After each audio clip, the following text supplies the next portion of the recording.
Alright everyone, welcome to the road trip. It is Saturday morning to you guys watching this right now, but I am early. It is Friday right now for me. Early evening, just stopped off at the services to film my road trip and my thoughts going ahead. I've jumped ahead today. I've got here early, getting a hotel tonight, actually staying in London just to make sure I make it to the game. Didn't want to chance the traffic heading down into London early Saturday morning. You know what it's like. Anything can scupper it.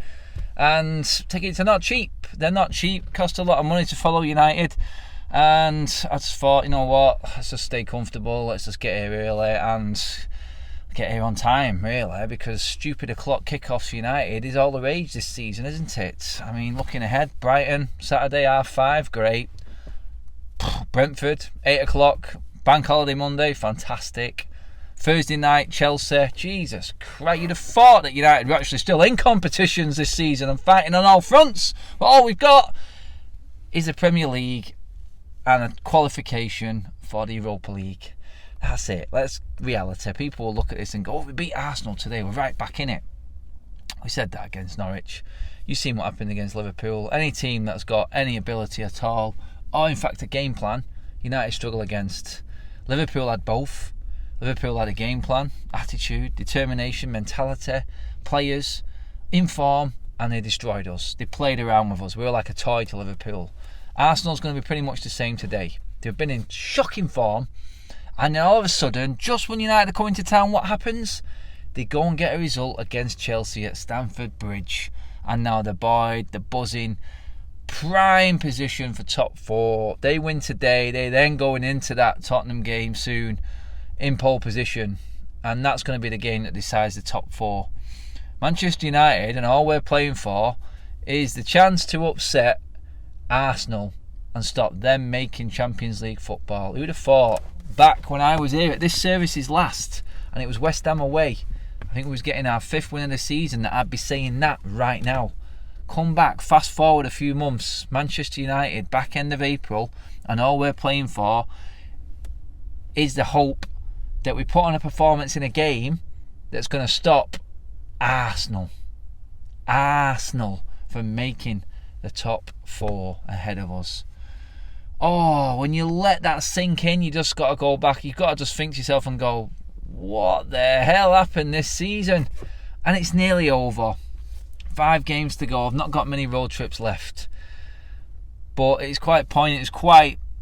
It's quite there in front of me now today, pulling up to this service station, comparing my mindset and how I was feeling, how buoyed I was before the West Ham game here, and now back, like I said, a few months on, Arsenal, and how crap we are. Oh my God, we're shit. It's true, isn't it? I mean, I was there at Liverpool. I've seen all the fans leaving because they couldn't be arsed with this team. I've watched all the punditry. I've listened to everyone's comments after the game. He was watching it on TV as well. And we all have the same opinion. Manchester United is a dead football team right now. And the only thing that stopped this chaos and everything going on in the media and everyone talking about how crap we are against Liverpool this week has been the announcement of Ten Hag. And now I've spoke about Ten Hag enough. I know what's coming. I could go on about it all now, but I'm going to stick to the game in hand and not get carried away, because we've got another 5 games to go yet, and we've still got to travel. We've still got to pay money to follow this team. We're getting absolutely nothing back. You would hope now, but then I said this a few weeks ago, because the players would have known that Ten Hag was coming in a few weeks ago. We all knew it. All the journalists knew it, so the players would have known it. Even Ralph's admitted today he had a big say on it. I know a few weeks ago when I was doing the presser, he said he's not had anything to do with it. Well, today, in his press conference, he said that he had a say in bringing Ten Hag in. So everyone would have known. And then what I was trying to get at was, oh, it's been announced, so now the players know who's coming in. Maybe they actually want to put up a bit of fight and actually prove that they're worth this United shirt. But they could have been doing that a few weeks ago and they're still not. They just rolled over our biggest rivals and had the bellies tickled in the week. So there's nothing I can take into Arsenal today and say, look, we're going to see a reaction now because Ten Hag's coming through the door. We should have seen that a couple of weeks ago. And for me, I don't know what is going to happen today. Harry Maguire reported to not being in the team. Yes, you've got the bomb threat and everything like that, which is ridiculous. He's taking it to extremes. It's just one of them things with society at the moment and the way football is. It's shocking. But let's move that aside and just concentrate on footballing matters with Harry Maguire. And he doesn't belong in the team anyway. Everyone can see it. We all know that Harry Maguire is a massive weak link right now. And you look at it and you go, Varane being fit, who would you rather have in that defence? Is Harry Maguire missing going to cost us or affect us? Not one iota. He really isn't, is he? He's not going to be any miss at all right now. There's a player in Harry Maguire. We had it at the start when he first came in, but he's fallen off a cliff completely. And he's absolutely shocking right now. He is meme central. Take the man out of the limelight. Give him a break. He can't get any worse for him right now unless you keep him on the pitch. Take him out. Let him take his breather. Let him have his time out and watch from the stands. Put Varane and Lindelof in.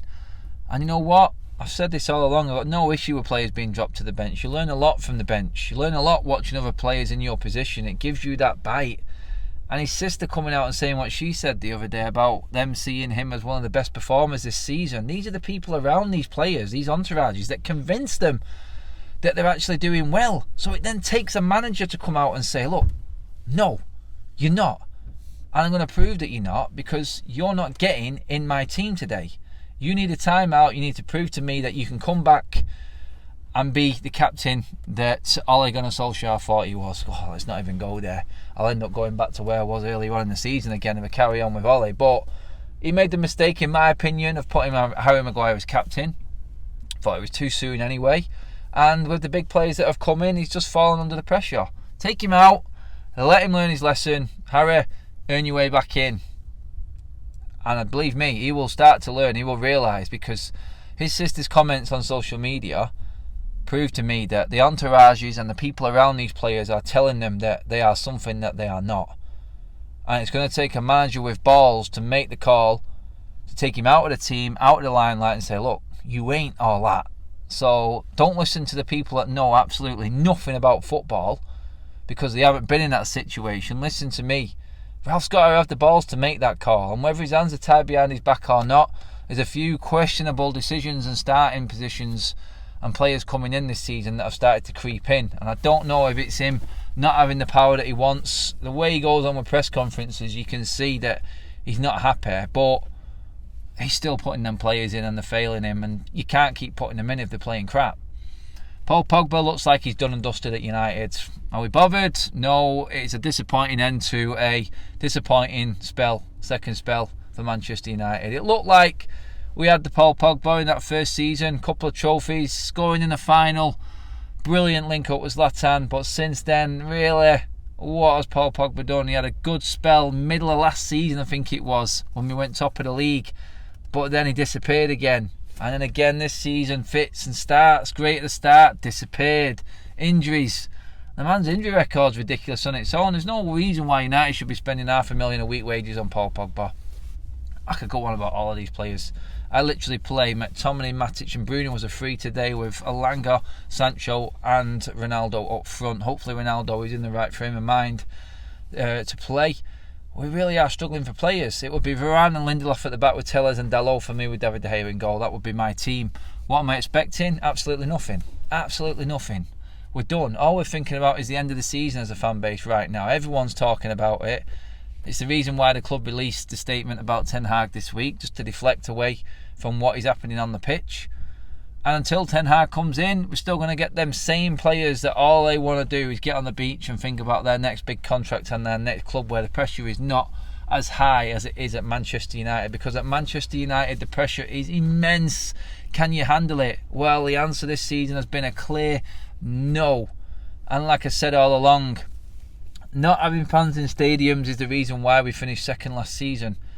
Straight away when the pressure came on these players and the crowd started getting on the back, and there was laughing and groans and everyone chanting these players' names and making fun of them, they've struggled. And you know what? It is what it is. You're a United player. You have to deal with that crap or you're not going to be here. Ten Hag's going to come in. It's going to be his way or the highway. I love that saying. If you're not willing to put the effort in or listen to that manager, you're gone. Why don't you go out the next 5 games and just show a little bit more? That's all we can hope for right now. But then again, I would have thought that would have been the case, like I said, when they knew probably, which they would have known a few weeks ago, that Ten Hag was coming in. honestly, today I see absolutely nothing. Honestly, I don't see any sort of change. Arsenal are a better team. Like I said, Boyd from the Chelsea win, and all we've got to hope of is stopping them making top four. I cannot believe I'm saying that, but facts hurt. Facts are the killers, really.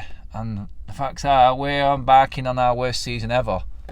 And these players, third highest paid bunch of footballers in European football, I think it is, are part of the worst season in Premier League history for Manchester United.